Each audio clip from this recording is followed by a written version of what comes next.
and now all of a sudden this is all happening. What's his name? Christian Obumseli. Christian? Please, I'm scared of him. A desperate 911 call, a terrified girlfriend, and a story that investigators would soon begin to question. On April 3, 2022, police in Miami respond to an emergency call from 27-year-old Courtney Clenney. I can't feel my arm. I can't feel my arm. Oh, my boyfriend is dying of a stab. Ma'am, what is the address? 134 Northeast 7th Ave. Baby, I'm so sorry. She claimed her boyfriend Christian Obumseli had been seriously injured during an argument inside their apartment. While emergency crew rushed to help him, detectives immediately noticed that something about the scene didn't quite add up. At first glance, Courtney appeared devastated. She repeatedly asked officers if Christian would be okay and insisted that everything had happened in a moment of fear. But as investigators looked closer, they realized this wasn't an isolated incident. Courtney and Christian had been together for nearly 2 years. From the outside, they looked like a successful couple with plans for the future. But behind closed doors, their relationship was filled with frequent arguments, and police had already responded to multiple disturbances at their apartment. During her interview, Courtney explained that argument started over something as simple as sharing their phone location. According to her, the disagreement quickly became emotional. She claimed Christian became aggressive, leaving her frightened and unsure of what would happen next. My apologies for being absolutely covered in blood. Listen, you don't have to apologize, okay? I completely understand. Alright? Things happen, and you can't control it.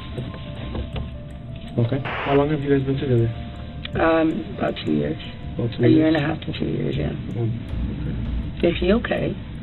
He's still at the hospital. They're still, I know. monitoring him and talking to him. So we're waiting. Oh my God! So he didn't even have to have surgery. Well, I don't know. They're still doing X-rays and stuff like that. So I don't know yet.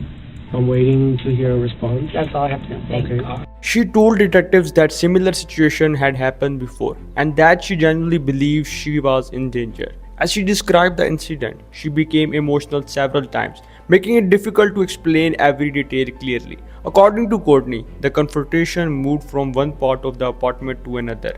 Feeling overwhelmed, she grabbed a kitchen knife only to keep Christian away from her. We just gotten back together.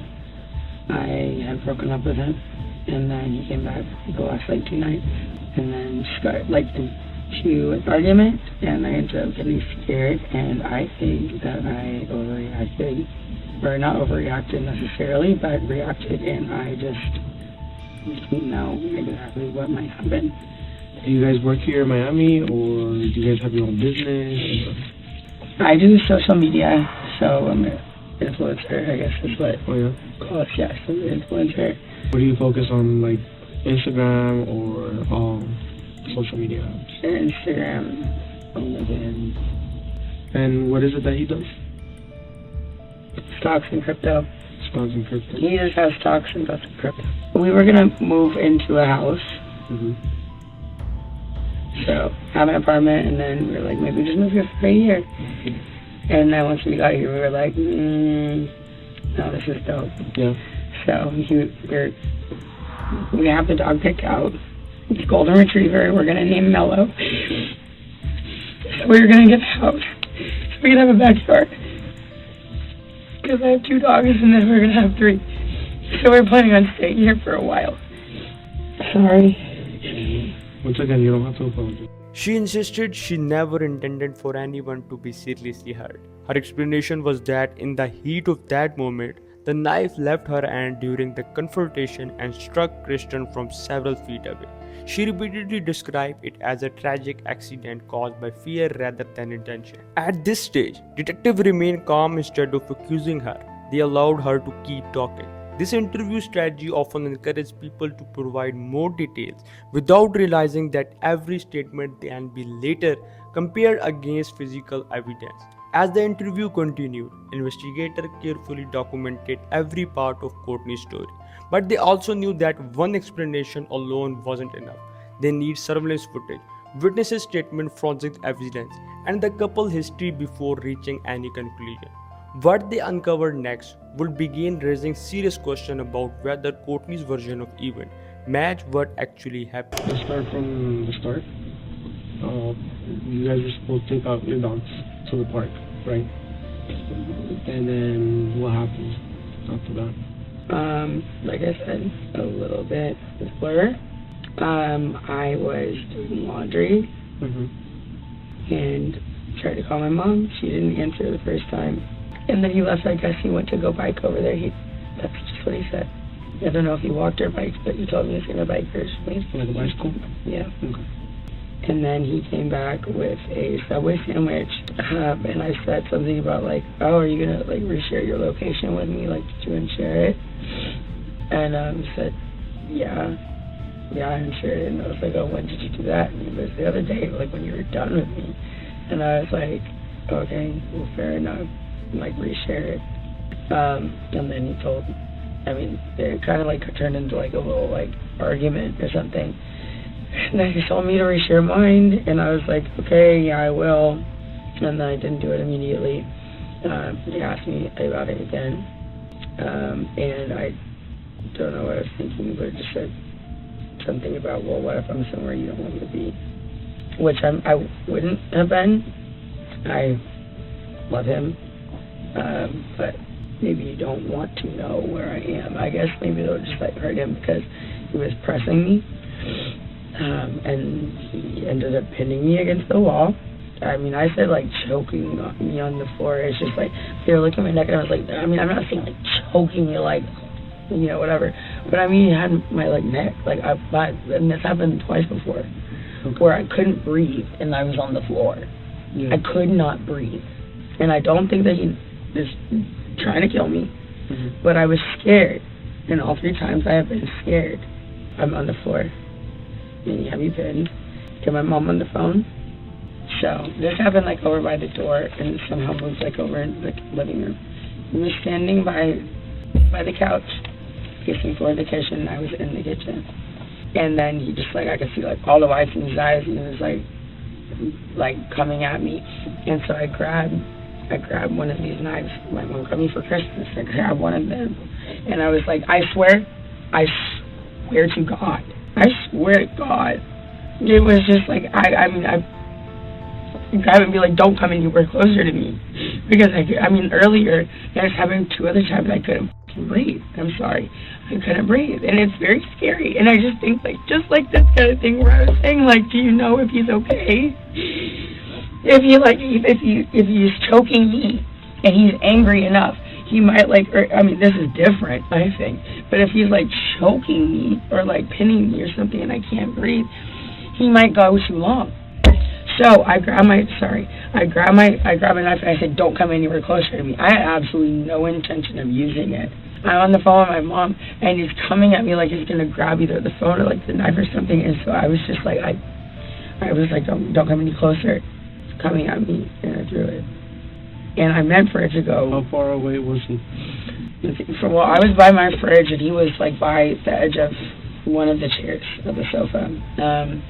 Like comparing to what 10 feet. I'm trying to think in my head. As detectives continued investigation, they began looking beyond Courtney's statement. They reviewed previous police report, body cameras footage, and earlier incident involving the couple piece by piece. A much larger picture started to emerge. So then, you were by the fridge and he was by the couch? Yes, I was in front of the fridge.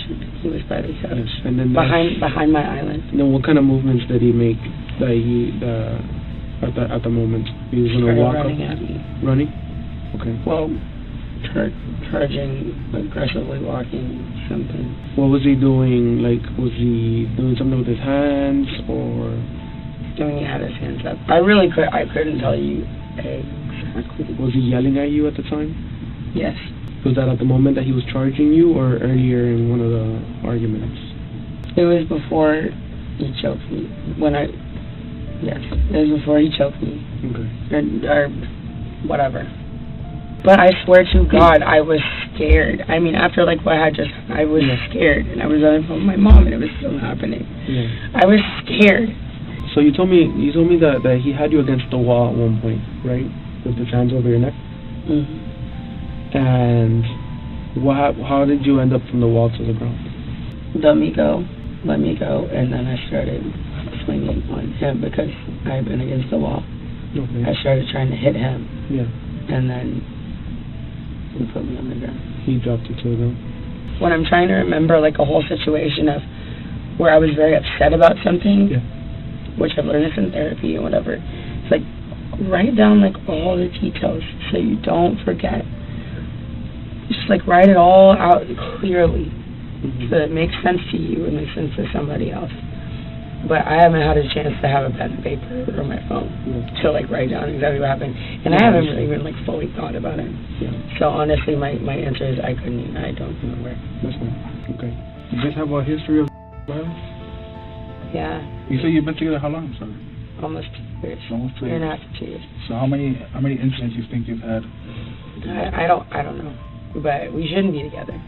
Have you made a report before? No. You've never made a report?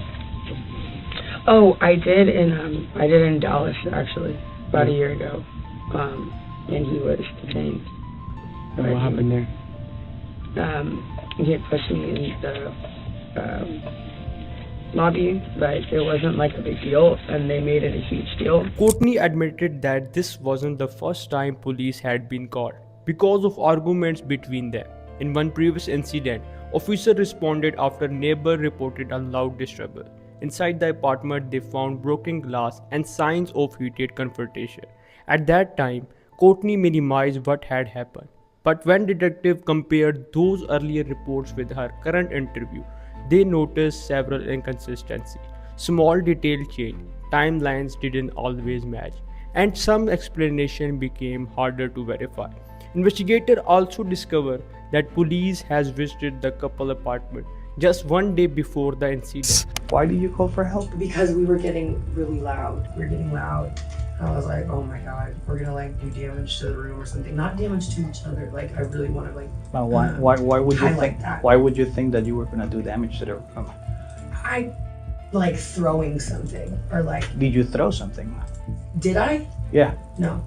Did anybody throw anything? No. So why would you think that there is damage to the room to be made? Because I've done that before in our house, and I. What have you done? Thrown a glass and a plate. Did you throw a glass or a plate at him today? No. Okay. So if No, this is before. Okay. So when I go to the room and I see a broken glass on the floor, where did the glass come from? I don't know. I literally couldn't even remember how the fight started. Okay. Well. Was there? Yeah. Maybe I did. Well, I'm guessing that I threw a glass, but that sounds like me. So. But the cops have been up there one other time yesterday for absolutely no reason. Absolutely none. They harassed, not the police, but security guards from the front office, like young security guards. Okay. Came up for no reason. Bothered him, bothered me. Security staff had contacted officer after another disturbance. Body camera footage from that visit painted a different picture than the one Courtney had described during questioning. In the footage, Courtney appeared highly emotional and repeatedly asked officer how she could get a restraining order against Kristen. Security staff also reported seeing her pushing him away, while they did not describe seeing the same level of aggression from Kristen during that encounter. You recall. I didn't. Nobody. I call. You call. What? Okay. What's going on? Okay. Hold on, man. Let him talk. Okay. Let him talk. Okay. Go ahead. The front desk personnel, she informed us that Miss Courtney, her boyfriend, was trying to get into the elevator. And she had her hand out like this. And she was like, oh no, don't come inside the elevator. Okay. So we asked her, I said, do you want him to leave the property? She said no, she don't want him to. I did not say that. I said yes. Hold on. Courtney, what's going on? What do you need? What? Yeah. Good. My boyfriend. All right. So what do you want to see? I want a restraining order against Christian Obumseli. We don't issue those. Because, Those no, are I'm to serious. courts. Can I do that? You Where have to can go I? to court. You have to go to Okay, but downtown. how or can get I make petition. myself first? None of this alone proved what had happened inside the apartment the following day, but together it gave detectives important context and raised new questions about Courtney's version of events. Meanwhile, Courtney remained convinced that Christian would recover. Throughout the interview, she repeatedly asked detectives for update, hoping to hear that he was stable. Eventually, the detective returned with heartbreaking news. Despite the efforts of medical staff, Christian had not survived his injuries. Courtney broke down emotionally after hearing the update. The room fell silent as detective tried to comfort her while continuing the investigation. So you're living in a nightmare right now. Yes. You know? I will feel so much better once they just say he's stable. Yeah. And I've been asking so and much. that's what we're waiting for. Okay. I mean, I feel like at the end, I mean, if he's not, that's a lot worse for me.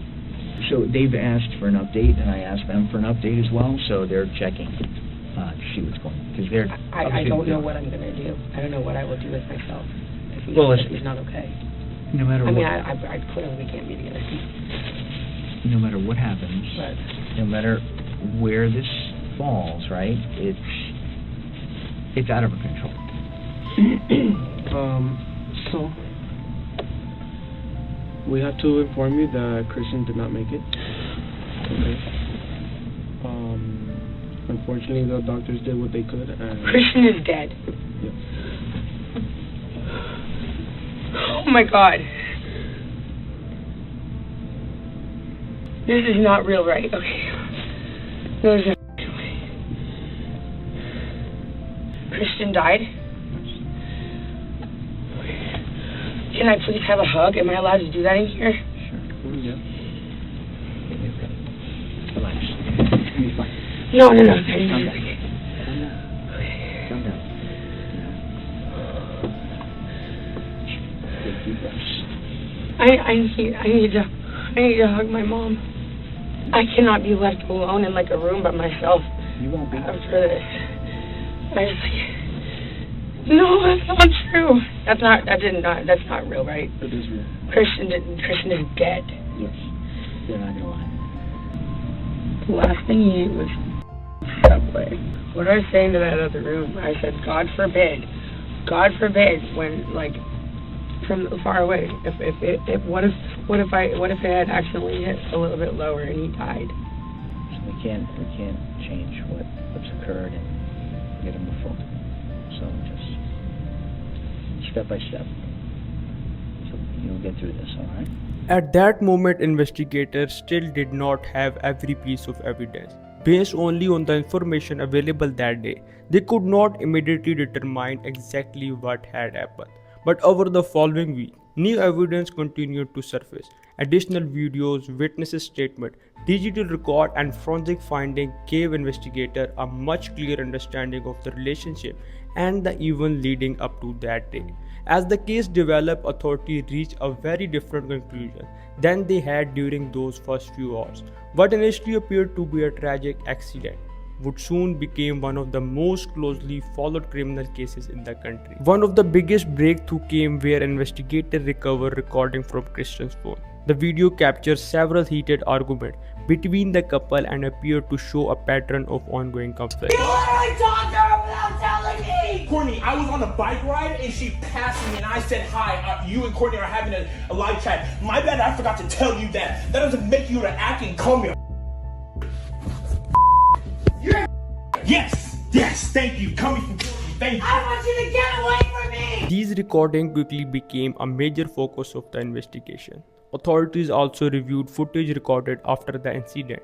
While everyone responded to trauma differently, investigators compared Courtney's behavior with the growing body of evidence as they worked to determine exactly what had happened. As the forensic expert completed their analysis, detective concluded that the physical evidence did not fully support Courtney's original explanation.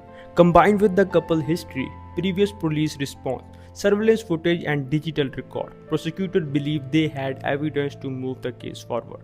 Several months later, Courtney was arrested and formally charged in connection with Christian's death. She has continued to maintain that she acted in self-defense, while prosecutors argued that the evidence tells a very far different story. Today, the case remains one of the most widely discussed true criminal investigations in recent years, with both sides presenting sharply different versions of what had happened inside that apartment. One emergency call, one tragic afternoon, and a relationship that ended in the worst possible way. But as this case shows, the first story investigator here isn't always the complete story. Sometimes it's the evidence collected afterward that reveals what really happened. What do you think? Did the evidence support Courtney's explanation, or did an investigator ultimately reach the right conclusion? Let us know your thought in comments, and don't forget to subscribe for more real life crime documentaries.